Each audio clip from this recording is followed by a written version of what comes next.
انسان اپنی پوری زندگی میں یا تو یقینی حالت میں ہوتا ہے اور یا غیر یقینی حالت میں۔ یقینی حالت وہ ہوتی ہے جس میں انسان کا دل مطمئن اور روح پرسکون ہوتی ہے، اس کا اللہ پر بھروسہ ہوتا ہے، وہ حالات کی زد میں نہیں آتا اور نہ ہی وہ لالچ میں پڑتا ہے۔ وہ سوچتا ہے کہ کل بھی اللہ میرا مالک تھا، آج بھی ہے اور آئندہ بھی ہوگا۔ جبکہ غیر یقینی حالت میں انسان حالات کا مارا ہوتا ہے، اس کا اللہ پر بھروسہ اور اعتماد ختم ہو جاتا ہے، وہ لالچ کے شکنجے میں مکمل طور پر جکڑا ہوتا ہے، اور یہی وجہ ہے کہ اس کو جب اور جہاں موقع ملتا ہے وہ بھرپور ہیرا پھیری کرتا ہے۔ وہ اس سوچ میں ہوتا ہے کہ معلوم نہیں کل موقع ملے گا یا نہیں، وہ کل کیا ہوگا کی فکر میں مبتلا ہوتا ہے۔ جس انسان میں بھی یہ سوچ پیدا ہو جاتی ہے وہ فقط آج کے بارے میں سوچے گا اور یقینی طور پر اس کا کردار ڈگمگائے گا۔ غیر یقینی حالت انسان کی کردار کو اڑا کر رکھ دیتی ہے، جبکہ یقینی حالت میں انسان ایماندار ہوتا ہے، اس کی امانت و دیانت کی گواہی ساری دنیا دیتی ہے۔ دنیا میں ممتاز مقام انہی لوگوں کو ملتا ہے جو کردار کے پختہ اور امانت دار ہوں۔ آج ہمارے معاشرے میں جہاں اور بہت ساری خوبیاں ختم ہو چکی ہیں، وہیں امانت داری بھی نہیں رہی۔ ہم لوگ اپنے ہی لوگوں کا نقصان کر کے خوش ہوتے ہیں۔ ہمارے ایک دوست باہر کسی ملک میں ایک پورا گروپ وزٹ کے لیے لے گئے۔ وہاں ہوٹل میں ایک گروپ ممبر کا موبائل گم ہو گیا۔ انہوں نے ہوٹل مینجمنٹ کو شکایت کی۔ مینجمنٹ نے کہا فکر کی کوئی بات نہیں، اگر یہیں گم ہوا ہے تو ضرور ملے گا۔ انہوں نے اپنے سٹاف کو بلایا اور موبائل کے بارے میں پوچھا۔ سب نے لا علمی کا اظہار کیا۔ پھر مینیجر نے پوچھا کہ کسی موبائل کے بارے میں کوئی رپورٹ آئی ہے؟ سٹاف نے کہا ایسی کوئی رپورٹ نہیں آئی۔ انہوں نے پاکستانی گروپ سے موبائل گم ہو جانے کا ٹائم پوچھ کر اس کے مطابق اپنا ریکارڈ دیکھا اور اس کے بعد کیمروں میں چیک کیا تو شرمناک حقیقت کھلی۔ اس نے سب گروپ ممبرز کے سر شرم سے جھکا دیے۔ ریکارڈ میں دیکھا گیا کہ ان کا اپنا ہی ایک گروپ ممبر اس میں ملوث نکلا۔ اس نے موقع پا کر اپنے ساتھی کا موبائل جیب میں ڈال لیا تھا۔ جب مسلمان ہوتے ہوئے ہمارے کردار کا یہ عالم ہو تو پھر ہم کس خیر کی توقع رکھیں؟ بحیثیت مسلمان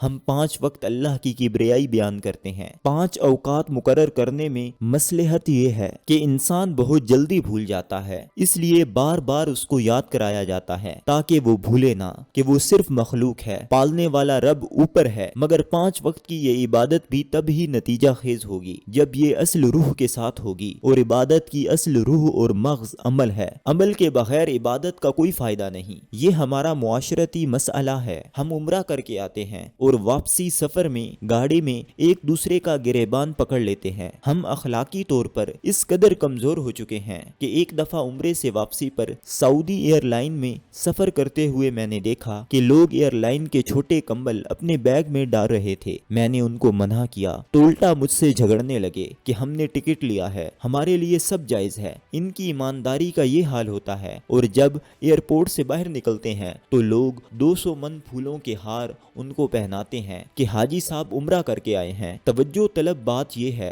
کہ جو اپنے آپ کو معاشرے میں بڑے ٹھاٹ سے حاجی صاحب کہلواتا ہے وہ کیا اندر سے بھی حاجی صاحب ہے یا نہیں؟ ایسا حج، عمرہ اور عبادت جو انسان کے رویے اور عمل میں تبدیلی نہ لا سکے تو سمجھ لیں کہ وہ اصلی روح سے خالی ہے۔ انسان کو اگر معلوم ہے کہ وہ جو کام کر رہا ہے وہ غلط ہے، اس کے باوجود بھی اپنی غلطی پر اڑا ہے تو یہ منافقت ہے۔ اللہ انسان پر حد تب لگاتا ہے جب وہ علم کے باوجود غلطی کرے۔ تاریخ فرشتہ جو آج سے 524 سال پہلے لکھی گئی ہے، محمد قاسم فرشتہ کہتا ہے کہ بر صغیر میں سب سے زیادہ پائے جانے والا کردار وہ ہے جو صرف نیکی کو دکھاتا ہے، حقیقت میں نہیں ہوتا۔ یہ لوگ بیل کو قربانی سے پہلے پورے علاقے میں اس لیے گھماتے ہیں تاکہ لوگوں کو پتہ چلے کہ اس دفعہ بیل کی قربانی ہو رہی ہے۔ یہ لوگ ہر چیز کا ایک شیلف بناتے ہیں اور اس میں نیکیوں کو سجاتے رہتے ہیں، جس کو ہم بناوٹی اخلاق بھی کہہ سکتے ہیں، جو دل سے نہیں ہوتا، بس منہ پر ہی ہوتا ہے۔ جیسے آپ نے بھی اکثر سنا ہوگا کہ میرا بھائی، میرا دوست، میرا بیٹا، جبکہ در حقیقت یہ الفاظ اخلاص سے بالکل خالی ہوتے ہیں۔ یہ ایک رسم، مجبوری اور لوگ کیا کہیں گے والا نظریہ بن چکا ہے، جبکہ اخلاق کے لیے ضروری ہے کہ آپ اس کو دل سے محسوس کریں اور پورے خلوص کے ساتھ بولیں۔ میرے پاس ایک لڑکی آ گئی اور کہنے لگی میرے لیے دعا کریں۔ میں نے کہا مجھے 10 منٹ دے دے۔ وہ سوچنے لگی شاید میں مصلی وغیرہ بچھا کر دعا مانگوں گا۔ میں نے سر نیچے کر کے کچھ دیر کے بعد کہا کر لی۔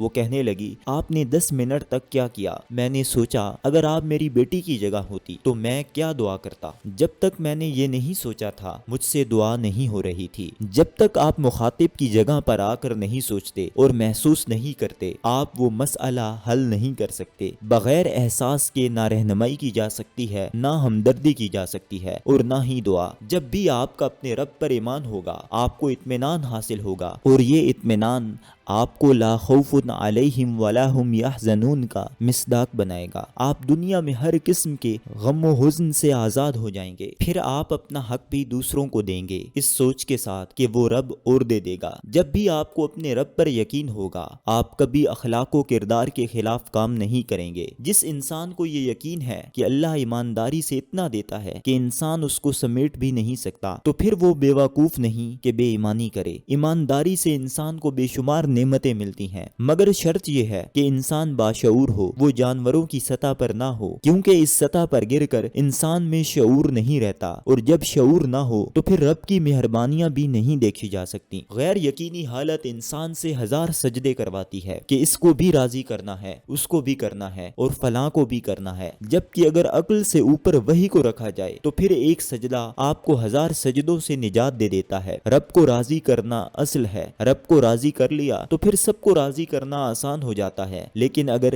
سب کو تو راضی کر لیا اور رب کو راضی نہ کیا تو پھر خسارہ ہی خسارہ ہے۔ ہم دیکھتے ہیں کہ مال و دولت کی کثرت، عہدے کی طاقت ہونے کے باوجود بھی ایک انسان کی شامت آ جاتی ہے۔ وجہ یہی ہے کہ رب راضی نہیں ہوتا۔ رب اگر دے تو بھی راضی اور نہ دے تب بھی راضی، یہی ایمان ہے۔ غیر یقینی ذہنیت کا ایک منفی پہلو یہ بھی ہے کہ انسان جینے کا مزہ نہیں لے سکتا۔ اس کو محسوس ہوتا ہے کہ جب موٹر سائیکل تھی تو خوشیاں اور اطمینان تھا، اب 3-4 گاڑیاں ہیں مگر دل میں غیر یقینی حالت ہے۔ اس کے پاس دنیا جہاں کی نعمتیں ہونے کے باوجود بھی سکون نہیں ہوتا۔ وہ دنیا کے مہنگے ہوٹلوں میں لذیذ ترین کھانے کھا کر بھی روتا رہے گا، کیونکہ اس نے کبھی اپنے اوپر اللہ کے کیے ہوئے احسانات کو گنا نہیں، ماضی کے فضل کو اس نے دیکھا نہیں ہوتا، اس لیے مستقبل میں بھی اس کو فضل نظر نہیں آتا۔ وہ نہیں جانتا کہ اس کے باپ، دادا، پردادا پر بھی اسی رب نے فضل کیا تھا اور آج وہ اس کا بھی رب ہے اور آئندہ قیامت تک آنے والی انسانیت کا رب ہے۔ اپنے رب کو پہچاننا ضروری ہے۔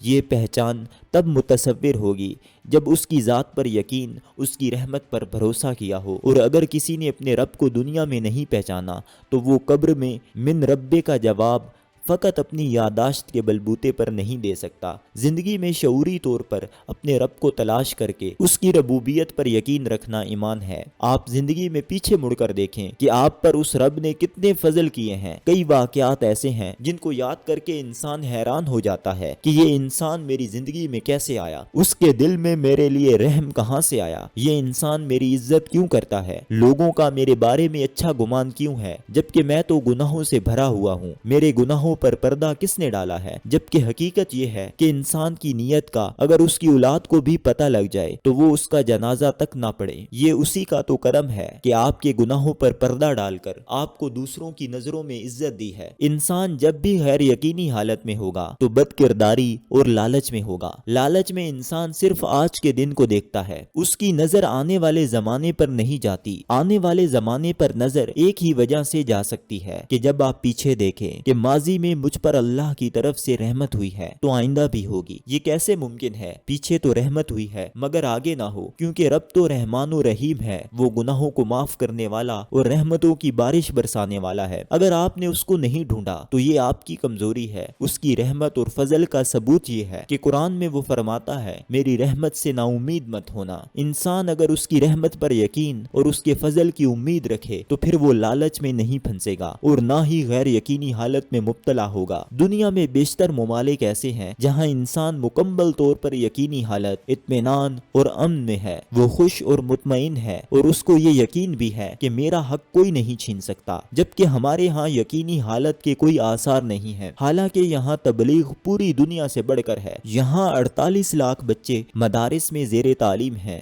یہاں 5 نمازیں اور جمعہ و عیدین کے خطبے ہو رہے ہیں، یہاں عرس، عید میلاد اور ہر طرح کی مذہبی رسومات پورے زور و شور سے ہو رہی ہیں، اور ان سب کے باوجود ہم غیر یقینی حالت میں ہیں۔ ایسا کیوں ہے؟ یہ ہم سب کے لیے لمحہ فکریہ ہے جس پر سوچنے کی ضرورت ہے۔ یہ اقتباس قاسم علی شاہ صاحب کی کتاب ابر مسلسل سے لیا گیا ہے۔